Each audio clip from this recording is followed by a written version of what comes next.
Today we are exploring Goa and the big tourism hype it comes with.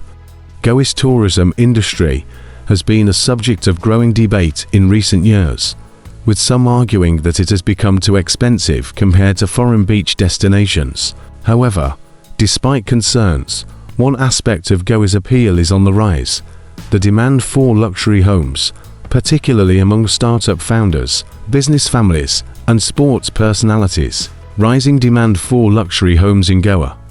The post-COVID era has seen a marked increase in demand for luxury properties in Goa, with real estate developers noting a preference for expansive homes that offer breathtaking views and larger living spaces. Post-COVID, we've seen an influx of people seeking boutique properties with expansive views and larger living spaces. However, the supply of these exclusive homes is constrained, which heightens the competition. Amit Goyal, MD of India Sotheby's International Realty, shared earlier this year the appeal of Goa's unspoiled environment. Environmental concerns, particularly rising pollution in urban areas, are driving more affluent buyers to seek out properties in locations like Goa, which offer a healthier and more serene lifestyle.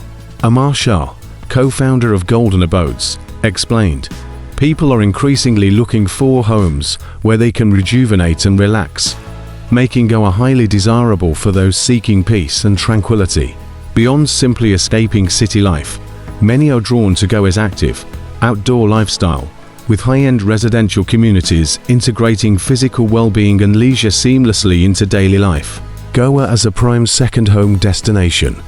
Goa has become a sought-after destination for second homes, with a growing number of luxury real estate developments. India's largest real estate developer, DLF's recent announcement of a gated villa community in North Goa's Race Magos is a clear indication of the region's appeal.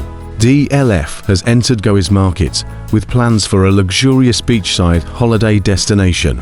The project will feature 62 villas, each priced between 50 crore rupees and 60 crore rupees. This will be DLF's first super luxury residential project outside of NCR, and it aims to set a new benchmark in the luxury segment, said Ori, a company spokesperson. Property videos released every day. And if you don't want to miss out on any of it, just subscribe to our channel. Once again, thanks for watching, and I really appreciate all your support, your subscriptions, and we'll see you in the next video.